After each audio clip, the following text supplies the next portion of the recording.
ठाण्यात विजयाचं फाटक बिनविरोध उघडलं. बरोबर ना? निवडणूक झाली असती तरी सुद्धा बहुमत आमच्याकडे होतं, परंतु ठाण्याची एक संस्कृती आहे. यापूर्वी देखील वसंत डावकरे साहेबांना त्या काळात बिनविरोध निवडून देण्याचं काम आम्ही केलं होतं. आणि ठाणे, पालघर विधान परिषद आणि यवतमाळ विधान परिषद, दुष्यंत चतुर्वेदी हे देखील बिनविरोध आलेले आहेत. शिवसेनेचे 2 बिनविरोध आले, भारतीय जनता पक्षाचे 2 बिनविरोध आले आणि राष्ट्रवादी अजितदादा गटाचे देखील 2 बिनविरोध आले. म्हणजे 6 बिनविरोध या ठिकाणी उमेदवार झालेले आहेत. ही पुढील विजयाची नांदी आहे. जळगाव आणि नाशिक देखील चर्चेअंती बिनविरोध म्हणजे आता एकमेकाला पाठिंबा, जवळपास ते दोन्ही बिनविरोध होऊ शकतात.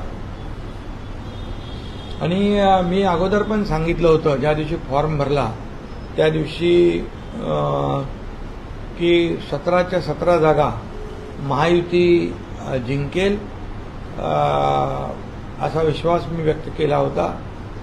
कारण महाविकास आघाडीमध्ये जी काही बिघाडी पाहिलेली आपण, म्हणजे त्यांचे एका कोणात पायपोस नाही.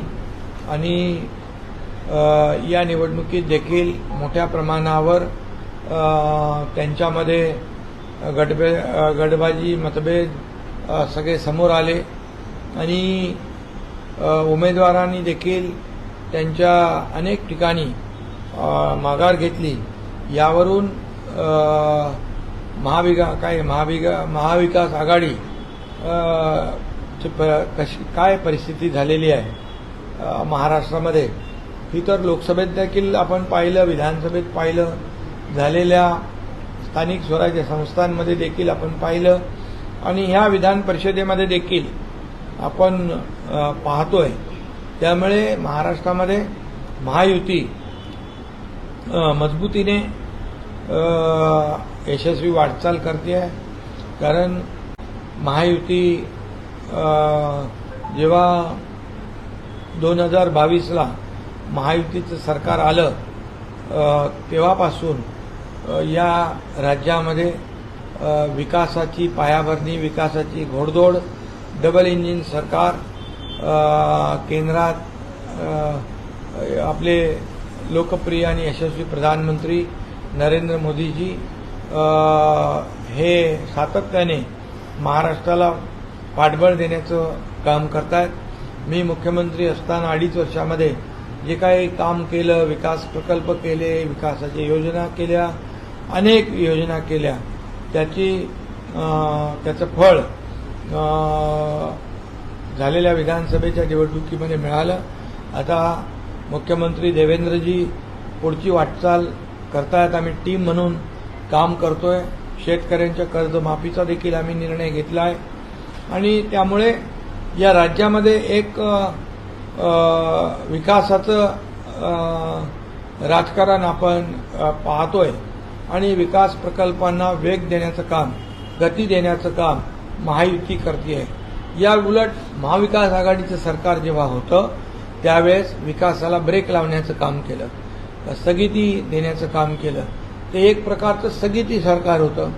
आमचं प्रगती सरकार आहे आणि त्यांचा पाय ब्रेकवर होता, आमचा पाय एक्सलेटरवर आहे आणि त्यामुळे आमची विकासाची गाडी मोठ्या वेगाने पुढे जाते आणि त्यामुळेच लोक विश्वास दाखवत आहेत की महायुतीचे उमेदवार विजयी झाले तर त्या मतदारसंघामध्ये कामं होतील आणि विकास होईल. पण नाशिकची जागा जी आहे ती जागा शेवटपर्यंत बिनविरोध करण्याचा प्रयत्न सुरू होते. गोकुळ गीते यांनी शेवटपर्यंत माघार घेतली नाही. उदय सामंत आणि ग्रीष्मा यांची बैठक सुरू आहे. गोकुळ गीते यांना पाठिंबा देण्याची प्रयत्न सुरू आहे. होईल ना, म्हणून मी सांगितलं नाशिक आणि जळगाव हे दोन्ही जे काही विधान परिषदेचे मतदारसंघ आहेत त्या ठिकाणी देखील चर्चा सुरू आहे आणि त्यात देखील पॉझिटिव्ह चर्चा आहे. नाशिकच्या जागेवर जर माघार घेतली तरच जळगावच्या जागेवरती माघार घेतली तर असं कॅन्डिडेट गणित झालं. असं गणित तुम्ही लावताय, त्यामुळे तुमचे प्रश्न आहेत आणि तुमचे उत्तरं आहेत. तुमचे प्रश्न, तुमचे उत्तरं, तुमचे सूत्र सगळं तुमचंच आहे.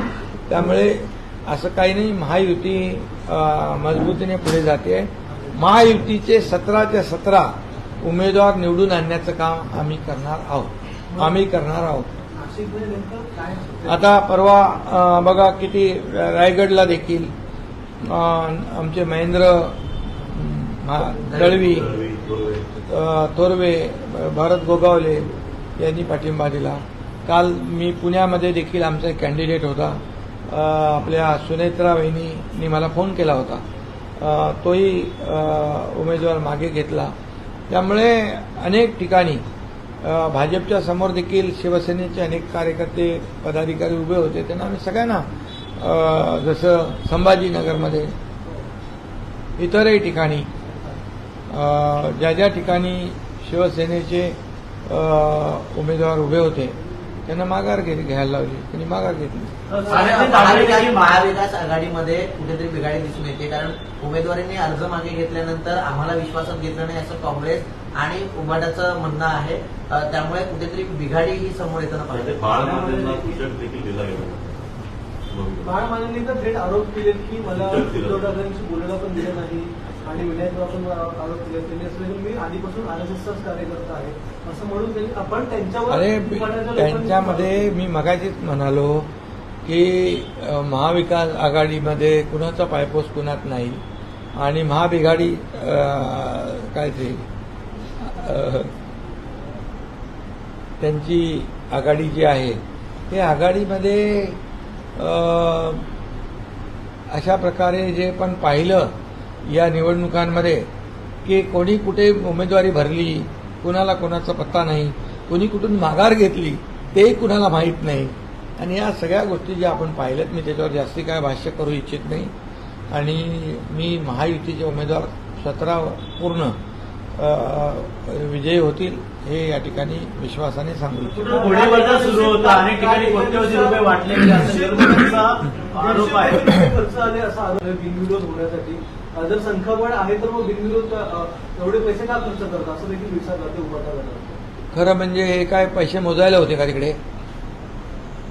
मी एवढंच सांगतो, ज्या उमेदवारांनी माघार घेतली त्यांनी पाहिलं आपल्याकडे मतं किती आहेत आणि मग मतं किती आहेत आणि महायुतीकडे मतं किती आहेत. हे कितीतरी मोठा फरक महायुती आणि महाविकास आघाडीमध्ये असल्यामुळे ते उमेदवार सुज्ञ आहेत, समजदार आहेत आणि त्यांना माहीत आहे की आम्ही निवडून येऊ शकत नाही. उलट जर निवडून येणाऱ्या उमेदवाराला मदत केली तर आमच्या भागामध्ये कामं होती. धन्यवाद. थँक्यू. रवींद्र फाटक यांच्या पत्नी देखील ठाणे महापालिकेच्या निवडणुकीत बिनविरोध आल्या आणि आता हे देखील बिनविरोध आलेले आहेत. त्यामुळे ठाण्यामध्ये फाटक बिनविरोधाचं फाटक आहे ना ते, विजयाचं फाटक. म्हणजे त्यांच्या पत्नी देखील महापालिकेच्या निवडणुकीमध्ये बिनविरोध झाल्या, तेही झाल्या. म्हणजे हे एक योगायोग आहे. तर मान्सून अगदी तोंडावर आलेला आहे. अगदी 2 दिवसात मान्सून पोहोचेल असं सांगितलं, गोव्यापर्यंत पोहोचलाय. मुंबई असेल, मुंबईतली नालेसोबा किंवा मुंबईतली एकूण तयारी मान्सूनची आज देखील एक आढावा बैठक होती. ठाण्यामधली तयारी, ठाण्यामध्ये देखील अनेक वेळा दरडी कोसळतात, अनेक घटना होतात. तर प्रशासनाला काय प्रशासन पूर्णपणे अलर्ट आहे. दरवर्षीप्रमाणे त्यांचं नियोजन योग्यपणे चोख ठेवलेलं आहे. त्यांनी येणाऱ्या प्रत्येक संकटाला सामोरं जाण्याची पूर्ण तयारी आहे. सर्व यंत्रणा सज्ज आहे आणि कुठलेही संकट येऊ नये, आलं तर त्याचा मुकाबला करण्यासाठी आमच्या प्रशासन यंत्रणा पूर्णपणे तयार आहेत.